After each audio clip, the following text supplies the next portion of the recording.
Hi. Yeah, clearly. Yes. I was here in August, and I'm not a hot mess like I was then. I'm a little bit more down to earth, a little calm, a little more focused. You can only imagine what August was like. Oh my God. Okay. Thank you for picking me. Okay, I love you so much. Thank you. This is so profound. In the one thing after another, after another, after another, after another, and picking up those signals, so perfect, the thing that I thought about talking about. But it's two things. So hopefully we can. So everything has changed in the last 6 months since I sat here last.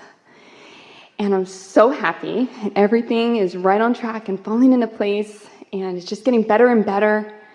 And the most important thing is I'm having fun along the way. I'm having fun. Not so much on track for another culmination, Okay. but on track because it's fun as I'm going along, yes? Yes, it's fun. It's half of fun. It's fun. It could be funner, but it's fun. So I started a company. I'm starting schools, and it's due to hearing some of the broadcasting on Abraham Hicks audio, this type of school for kids, like might as well be a vortex school.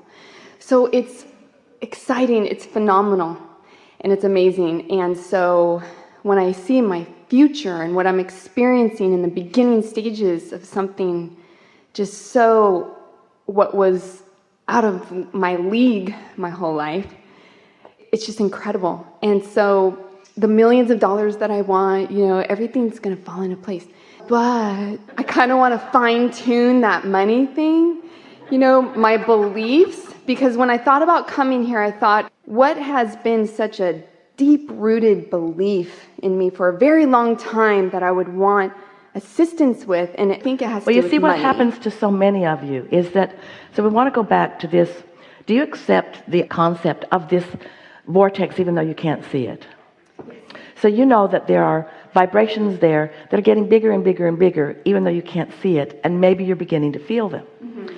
And so do you accept the concept that these vibrations become big enough that they become a thought or an idea, like I'm going to start a school, and you feel the exhilaration of that, so you know you were in the receiving mode of that. Mm-hmm. So do you understand that, yes, maybe, and we're putting a big maybe on this because it doesn't have to be this way, maybe along your path a whole lot of money will come into place to help you. Mm-hmm. Maybe.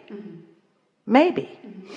But if you can take money out of the equation and start cashing in your vibrational currency, because it doesn't take money for you to get the idea, and it doesn't take money for you to practice the idea, and it doesn't take money for you to be happy, and it doesn't take money for you to be in the receptive mode, and one thing leads to another and leads to another and leads to another, and maybe somewhere down the way there will be money that will come into the equation that will cause it to spike in a stronger way. Mm-hmm. But if you're hung up on getting to the money before you've moved down there, then you prevent yourself from moving down the vibrational path. Does that make sense to you? Yes. Part of the component is money is now a big part of everything. Accepting money from others and setting prices for things, and I just want everything to be free, and it's just, but I can't have everything free for everybody, and so I'm concerned that I've got some root beliefs around money that's going to inhibit me or other people. I'm in position to actually... That's why we're asking you to take money out of the equation, because everybody has those money hang-ups. Okay. Almost everybody. All kinds of people talk to us, and many of them are not talking to us that we are just aware of, who have wonderful experiences, like our friend with the oboe, where they have found their alignment and they have become creative genius. They're flowing and flowing and flowing and flowing, and then they reach the place where they want to sell it or market it, and that's when they get bogged down almost every time, because it didn't take money to dream it, and it didn't take money to feel it, and it didn't take money to practice, and it didn't take money to create it, and it didn't take money to become brilliant. You see what we're getting at? But then they come to this big stumbling block that they and others have built, the barricades, that says, well, now if you're going to go further, it's going to require this. When Jerry and Esther began Esther made Jerry promise that he wouldn't tell anybody because she didn't want this weirdness to get out. And so as time went by and they were having benefit from it, Jerry said, what do you think about us just setting some events around the nation? They had a small newsletter that they were sending out. Everything was word of mouth. And he said, we'll go to about 30 or 40 cities. And so he got a Courtyard Marriott book that was printed that showed where all the Courtyard Marriotts were. And he just circled the cities that he thought there would be enough population that there might be someone interested in coming and having a dialogue with Abraham. And Jerry said, it has to pay for itself. So as long as there's enough revenue to buy our airline tickets and our rental car and our sleeping room and the meeting room, then we'll stay in balance and off we'll go. And so they circled them and they deduced a price that they would charge, and it would take 20 people in order to cover all of that. And so there was no vibrational imbalance within them. Now they had other money. They had money from other business enterprises. But Jerry says, in order for us to know that this is working, it has to pay for itself. But he also knew that it was smart not to get his business bigger than his business. So they didn't rent the convention center. Okay. And they didn't buy a private jet. Esther's still pretty mad about that.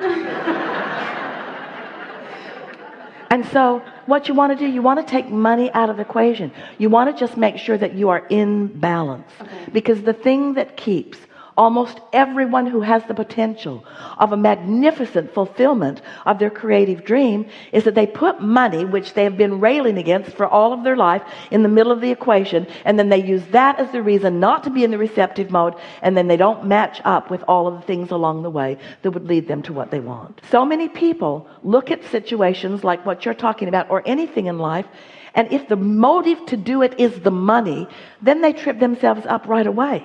If the desire to do it is coming from your desire to connect and then assist others in connecting, that's a whole other thing, you see. Keep the money out of the equation and watch what happens. Okay, so I can just not even think about it. If I get hung up, I can just focus on something else, keep myself happy, chill, all those wonderful things. Well, if you accept the premise that your goal is to be in the receptive mode, and when you think about some things, it's easy to go there. And when you think about other things, it's difficult to go there. And when you think about money, it's difficult to go there.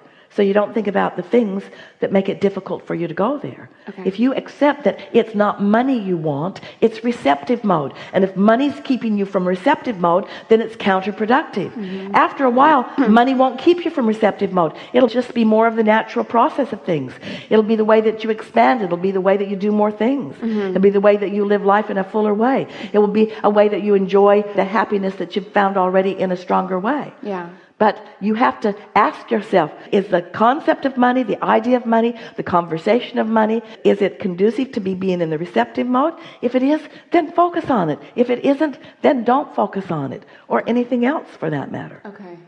If you have a friend who has never believed in you, don't focus on that friend. If you have a friend who always believed in you, focus on that friend. Right. You see what we're getting at? Yes. So it's the cart before the horse thing. That's why people look for venture capitalists all the time. And venture capitalists who have money to spend. So venture capitalists evaluate the risk factor and they give their money to startup projects. And in the majority of cases, in far and away the majority of cases, the venture capitalists lose their money because the startup company was only looking for money. They didn't have the momentum of what they really wanted to go that took them further. You see? Right. Get that momentum going and the money will follow. But don't ask for the money first. Right. Okay. Can I ask one more thing? Helpful? Was that helpful?